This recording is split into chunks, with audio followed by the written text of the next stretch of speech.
Ya, bien. Entonces, en tórax lo que vamos a ver de igual manera son los huesos que va a componer este tórax, que en sí la parte ósea se denomina parrilla costal o tórax óseo, o llamado también jaula torácica. Ya pueden, las tres cosas que acabo de mencionar pueden llamar a la parte ósea, jaula torácica, parrilla costal o tórax óseo, va a venir a ser lo mismo. Antes de eso, tenemos que bien, sí, tenemos que darnos cuenta bien, delimitar bien lo que es nuestro tórax, de dónde a dónde viene el tórax.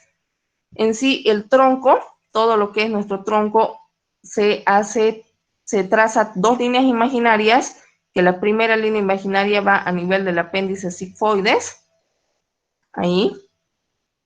La segunda línea imaginaria es a nivel de las crestas ilíacas anterosuperiores, y de esa manera entonces nuestro tronco queda dividido en tres regiones, que es la región del tórax, la región del abdomen y la región de la pelvis, ¿verdad? Entonces nosotros nos vamos a abocar solamente a esta región, a lo que es la parte del tórax.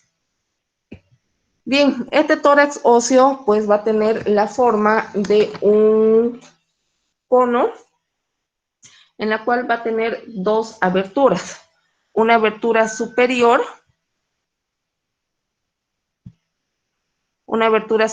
que va a venir a ser esta, que tiene los diámetros de 6 centímetros anteroposterior por 10 de transverso. Y la abertura inferior, que va a venir a ser esta, que se comunica con el abdomen, ya va a ser de 12 centímetros anteroposterior y 26 centímetros transversal.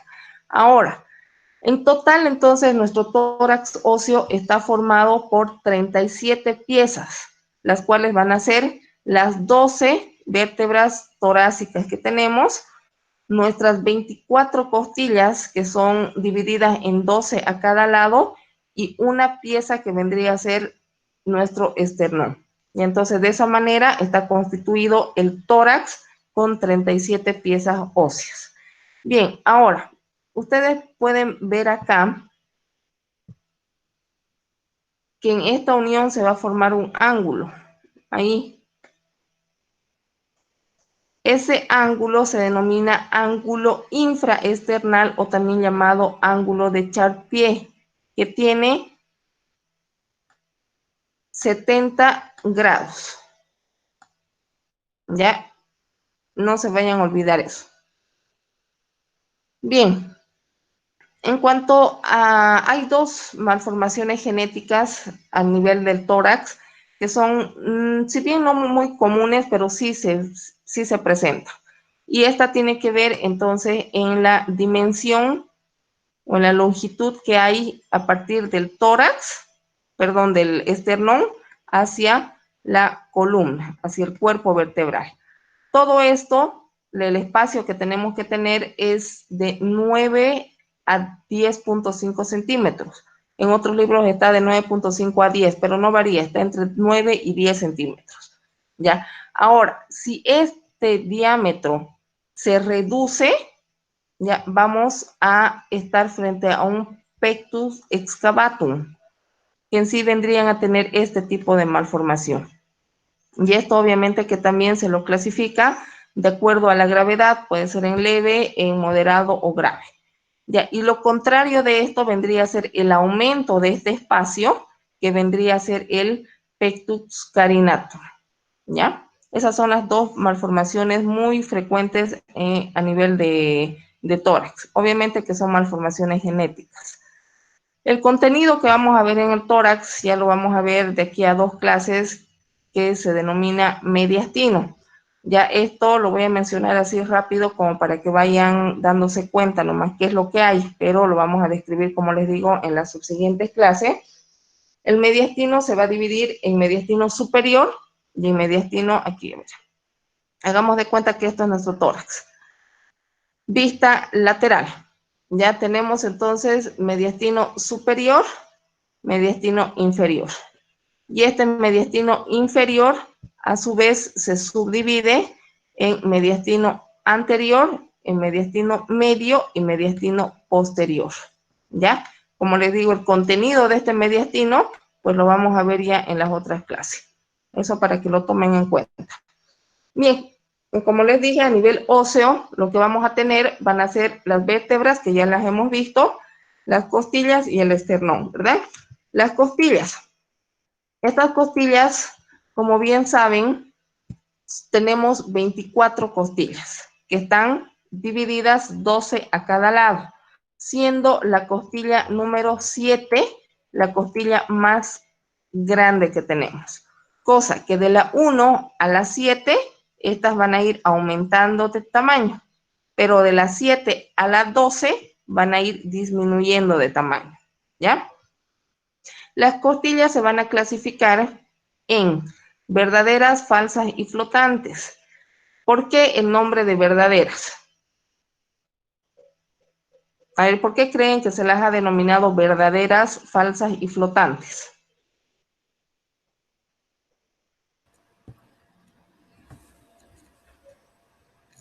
Porque elas Por estão la, presas. por la articulación que tienen con el esternón. Bien, eso. Porque todo va a partir de la articulación que tiene con el esternón, ¿no es cierto? Las 7 primeras costillas son costillas verdaderas porque cada una de estas tiene su cartílago para ir a articularse al esternón. O sea, cada una de estas va a tener el cartílago. En cambio, las falsas, que son la 8, la 9 y la 10, si ustedes ven bien aquí el cartílago que va a ir a articularse con el esternón, de la 10 se une a la 9, de la 9 se une a la 8, y la 8 es la que se pega a la 7, y esta 7 recién va y se articula con el esternón, ¿cierto? Entonces, por eso es que se denominan falsas. Y las flotantes, pues porque no tienen ningún tipo de articulación con el esternón. Bien, ¿qué encontramos en una costilla? ¿Cuáles son las partes de una costilla? Vamos a encontrar un extremo anterior, que esta es la que se articula con el cartílago costal, que va a ir a articularse al esternón. Como se han podido dar cuenta, no hay ninguna costilla que se articule directamente con el esternón. En medio siempre va a estar el cartílago costal, ¿verdad? Y la extremidad posterior, en la que vamos a encontrar estas tres estructuras, lo que es la cabeza, el cuello y la tuberosidad. En sí, la cabeza y la tuberosidad pues tienen otras dos tuberosidades internas y externas, pero no se las voy a mencionar porque la verdad no tienen ninguna relevancia. Lo que ustedes tienen que saber es de que la extremidad posterior de la costilla va a tener una cabeza, un cuello y va a tener una tuberosidad, de las cuales ya habíamos hablado de que la cabeza y la tuberosidad son las que se articulan con la vértebra, ¿verdad? De esa manera van a pegarse las costillas a las vértebras. Y todo el resto de la costilla va a venir a ser el cuerpo. Este cuerpo pues tiene dos ángulos, un ángulo anterior y un ángulo posterior, que es el que les da la forma de arco a la costilla, porque si no tuvieran estos ángulos pues serían rectas, ¿ya? Y en el cuerpo, ¿qué vamos a encontrar? Un borde superior, que es romo, un borde inferior, que es cortado en bisel, o sea, es biselado, una cara lateral o externa y una cara medial o interna.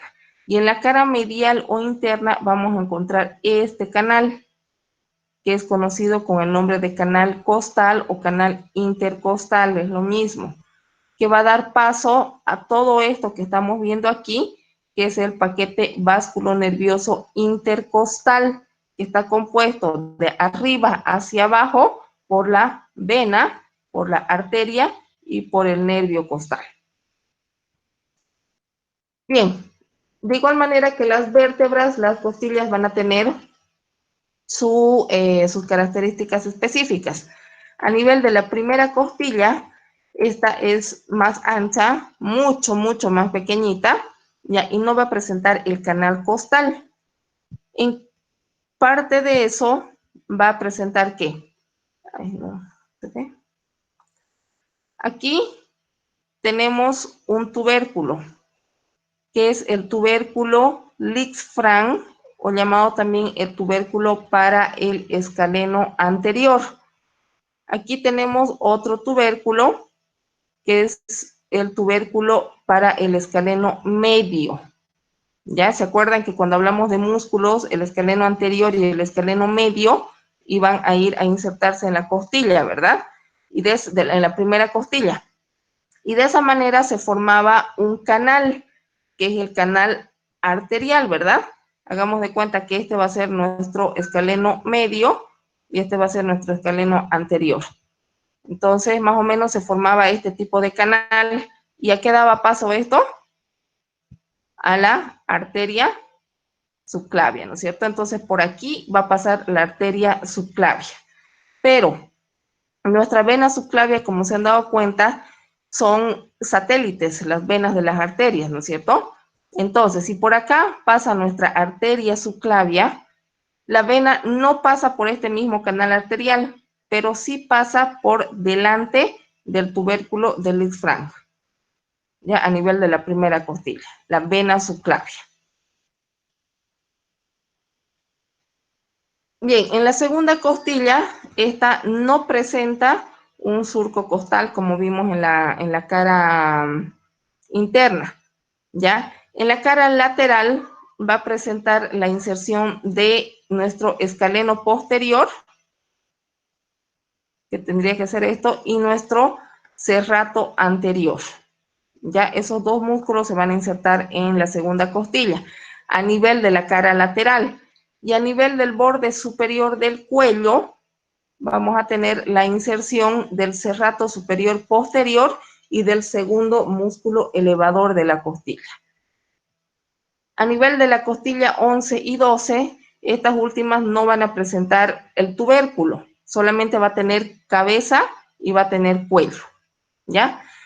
En la cabeza, pues va a tener solo una carilla articular, y nuestra duodécima costilla, o sea, la costilla número 12, no va a tener ángulo. Por lo tanto, como les había dicho, entonces no va a tener la forma de arco, va a ser más recta, ¿ya? Y tampoco presenta el surco costal. Y en cuanto a tamaño, puede variar según la contextura de la persona, pero con un máximo de llegar hasta 14 centímetros. Bien, nuestra última pieza, que vendría a ser el esternón. Ya, este esternón de igual manera es una pieza consolidada, porque en algún momento de nuestra vida, desde el momento que nos formamos, este esternón presenta pequeñas piezas óseas que se denominan esternebrias. Hagamos de cuenta que estas van a ser las esternebrias, ya que cuando vamos creciendo, estos se van consolidando en un solo hueso y se forma lo que es todo lo que estamos viendo, el esternón. ¿Ya? El esternón presenta una parte superior, que es el manubrio, la parte media, que es cuerpo, y la parte inferior, que va a ser el apéndice sigmoides, ¿ya? Ahora, presenta una cara anterior, todo nuestro esternón, donde en la cara anterior, a nivel del manubrio, se va a insertar nuestro músculo esternocleidomastoideo. También vamos a tener la inserción del esternoioideo y del esternotiroideo, ¿ya? A nivel del cuerpo, vamos a tener la inserción de nuestro músculo pectoral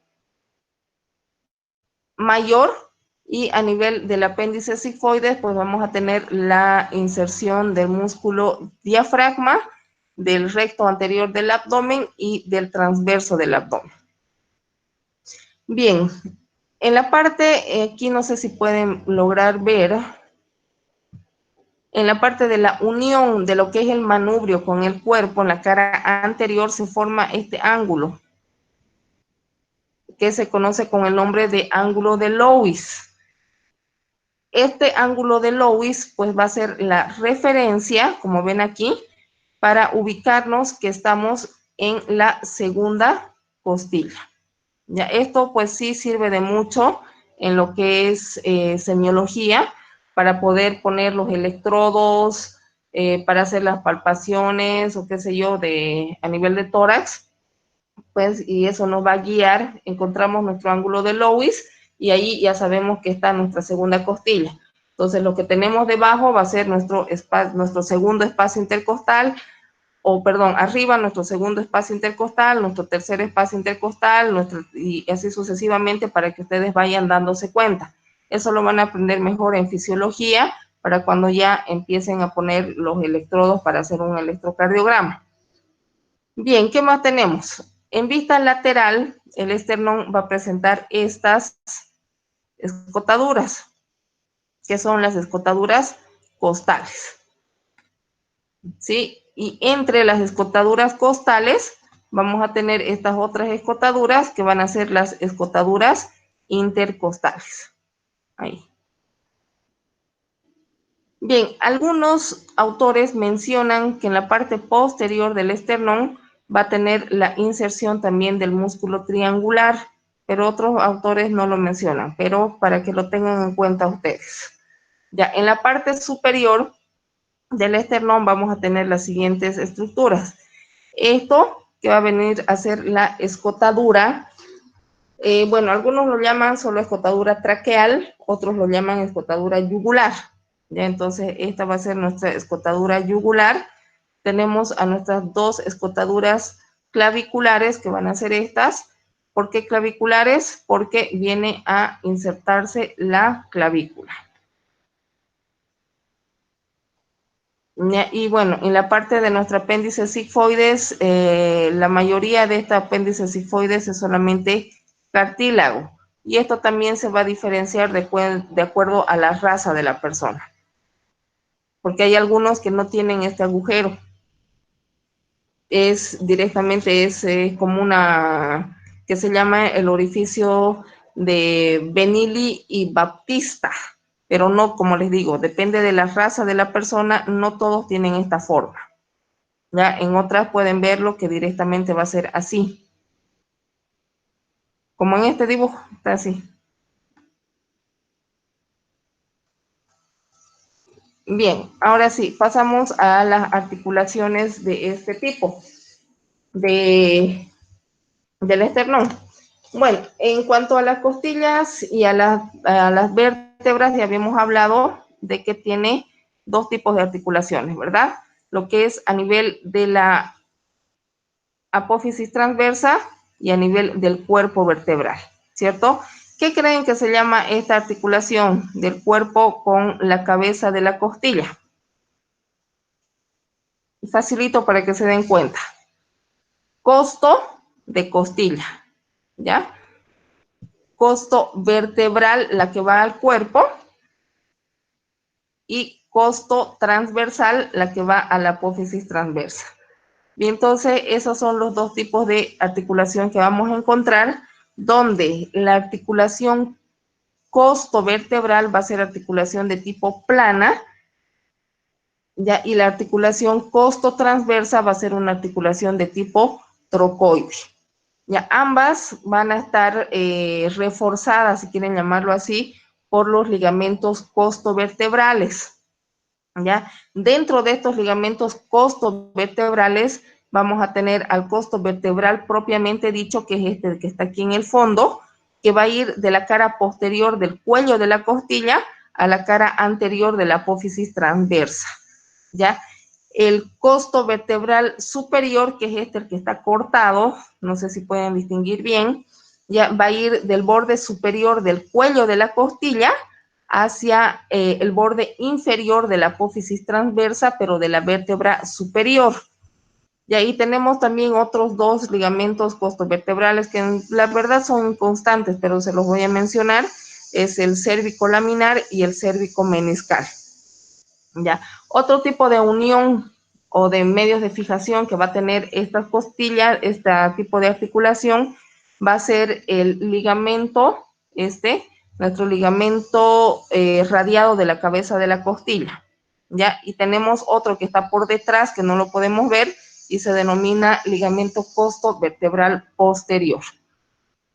Bien, a nivel de la articulación costocondral, costo, costillas, condral, cartílago, ¿verdad? Entonces, estos son articulaciones de tipo fibrosas, todos estos. Intercondral, entre, condro, cartílago. Entonces, son las articulaciones que van a tener entre cartílagos, que van a ser a nivel de las 6, de las 7 y de la 8. Los esternocostales, articulación esternocostal. Ya, esternón y costal costilla, ¿verdad? Si bien sabemos que por medio tenemos a nuestro cartílago costal, pero hay ligamentos que van a reforzar esta articulación, como ven aquí, y estos ligamentos pues se van a denominar esternocostal intraarticular, todos estos, excepto este de la primera costilla, que se denomina ligamento esternocostal radiado, que va a haber el esternocostal radiado anterior y el esternocostal radiado posterior. Y a nivel de la séptima costilla, también se va a diferenciar solamente en el nombre, que es el ligamento costosigmoideo. Bien, a nivel de la articulación del cuerpo con el manubrio, vamos a tener una articulación de tipo anfiartrosis, semimóvil. ¿Por qué semimóvil? Porque a medida de que nosotros vamos a respirar, pues hay una elevación de todo lo que es el tórax, ¿verdad? Entonces, por eso esta articulación, como pueden ver aquí un pedacito, es de tipo anfiartrosis. Acá. La articulación que tenemos del cuerpo con el apéndice sigmoide se denomina, va a ser una articulación de tipo sincondrosis, inmóvil, que tiene un cartílago en medio. La articulación, repitamos esto, la articulación de la costilla con el cartílago, a este nivel va a ser una articulación de tipo sinartrosis, y la articulación que tenemos del esternón con el cartílago, de igual manera va a ser una anfiartrosis por el movimiento que va a haber de expansión, ¿verdad? Y bueno, con eso terminamos entonces todo lo que es algo, bueno, datos como para que lo tomen en cuenta también, chicos. Si pueden ver acá en esta imagen y en esta imagen, el esternón ya es un hueso esponjoso, ¿sí? Es por eso que en el momento de tomar la muestra de la médula ósea para hacer un barrido, para determinar si hay una aplasia medular, se hace la punción a nivel del esternón o a nivel de la espina ilíaca anterosuperior, que esos son los dos huesos más esponjosos que tenemos. Solamente para que lo tomen en cuenta. Ya eso de huesos esponjosos lo van a ver mejor en histología, ¿no es cierto? No sé si ya habrán avanzado eso. Bien, entonces con eso, chicos, terminamos lo que es nuestro avance de tórax todo óseo. Ya para la siguiente clase estaríamos viendo músculos, y ya la posterior semana pues vamos a entrar ya al contenido de tórax.